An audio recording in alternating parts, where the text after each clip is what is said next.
Hello again and welcome back to our third Boulder World Cup final report straight from Moscow, the female final with Futaba Ito, Lucka Rakovec, Jessica Pilz, Fanny Gibert, Janja Garnbret and Shauna Coxsey. Last week's winner Janja Garnbret second after this incredible hard semi-final, Shauna Coxsey first, and we welcome Lucka Rakovec into her first Bouldering World Cup final. Let's jump straight into boulder number 1 with Futaba.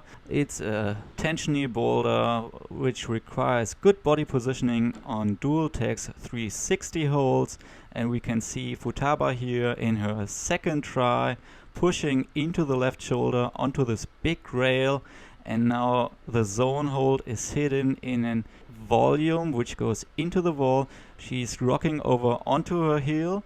She finds the body position to match the feet and release the heel, standing on her toes, and move easily to the top move in her second try on boulder number 1. Boulder number 1 wasn't too hard. It had two difficult body positions. The first one, which we can see here, gravity pulls Futaba to the left, but the right toe hook on the right side allows her to stay close to the wall, on the wall, and allows her to get her hands in between these two volumes to push from the right side into the left side, match hands and move to the crux. The crux move was rocking over onto the right side, using the second volume as an undercling to release the foot hook, the heel hook which you were sitting on. You could use the knee like Shauna and Lucka are doing here to release the heel hook and stand on top of your toes.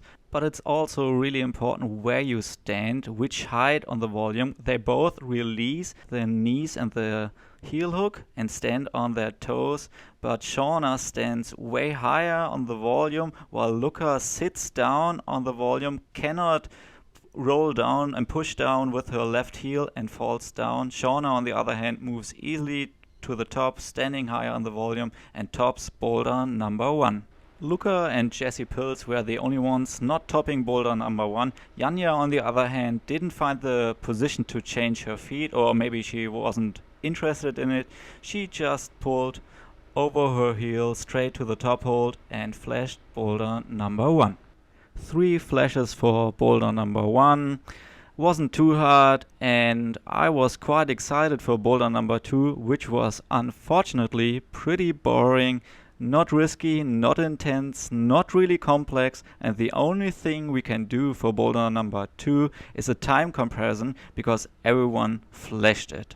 A World Cup final boulder doesn't always need to be the hardest boulder of the round. It doesn't need to be V12, V11. It can also be quite easy, comparably easy, just complex, risky and intense. But the only risky move for this boulder was this dynamic move we've seen just right here. After this, all the positions are kind of safe. Not a single uncomfortable or intense position. You can always swap feet, look around and think about your next move to the top. So we ended up with 6 flashes and still Shauna in front of Janja and Fanny going into boulder number 3. Finally, we reached a boulder with intense, complex, tricky movements, which were kind of risky. A palm down roll over onto your right hand, crossing over with your left hand, and then with the right hand going again into the zone hold and kicking the blue flat hold foothold to stop the momentum and finish the move. To improve the zone hold and make it possible to hold on, even though you rotate a little bit, they put a jib into it.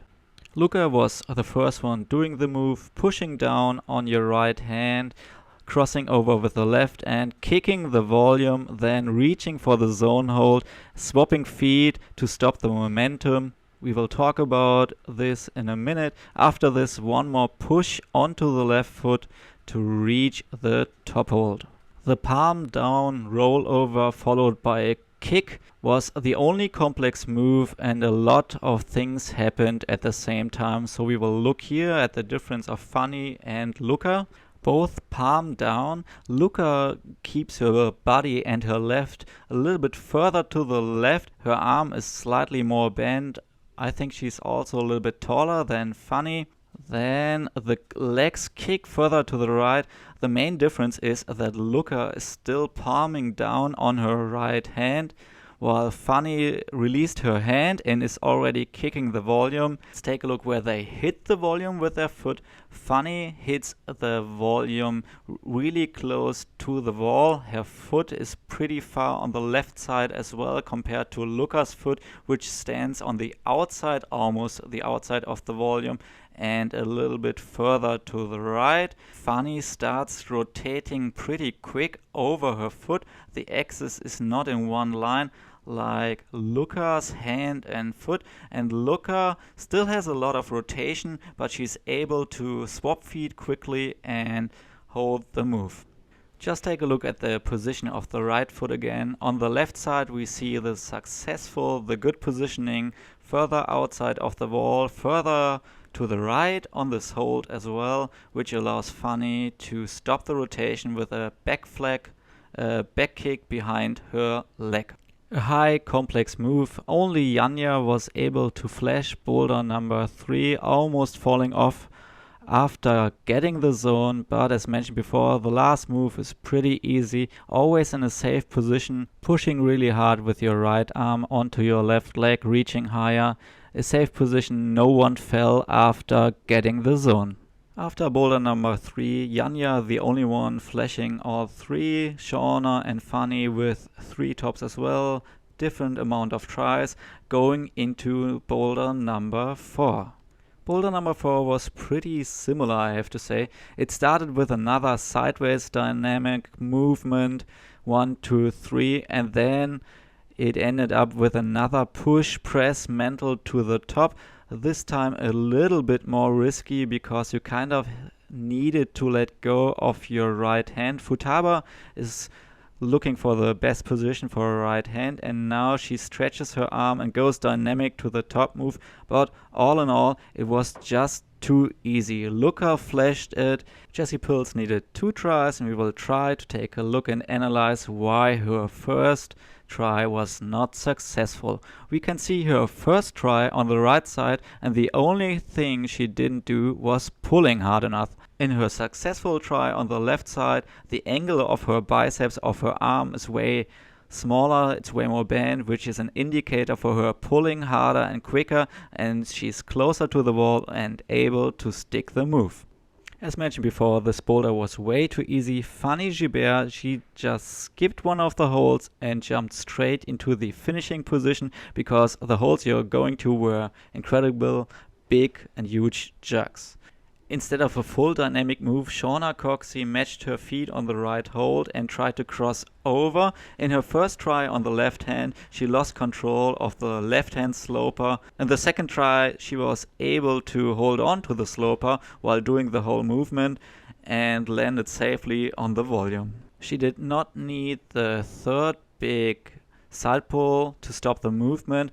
Janja also didn't need the other side pull for the left hand and flashed boulder number 4. Another boulder where the zone meant nothing. She got the zone and climbed easily to the top. She struggled in her first attempt to find a stable position to push herself to the top, but due to the fact that the zone hold is a big jug, she was able to climb back, reposition, look for the position, and push easily to the top. Congratulations, 4 flashes for Janja again, her second win this season.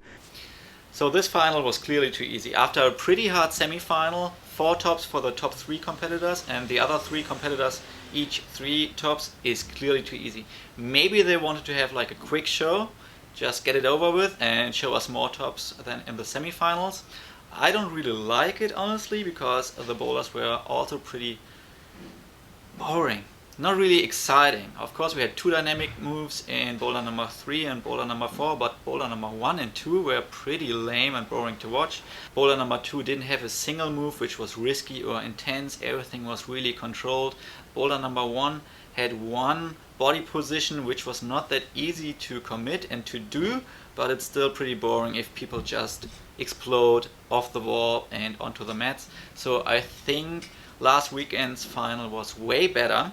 I think they should have improved boulder number 3. Keep boulder number 4 as easy as it is, maybe a little bit harder the dynamic move, but boulder number 3 could have been the test piece, this dynamic movement, and especially the top move had a lot of things to offer more. Maybe going into a side pole, another crossover to finish, but the top moves for boulder number 3 and 4 were so similar, it was pretty hard to watch for me. Let's see what they did for the men's final. Thank you for watching. Hit the subscribe button to get updates for each World Cup report and many different other videos we do. So stay climb, keep parkour, and have fun. Thank you so much. Bye.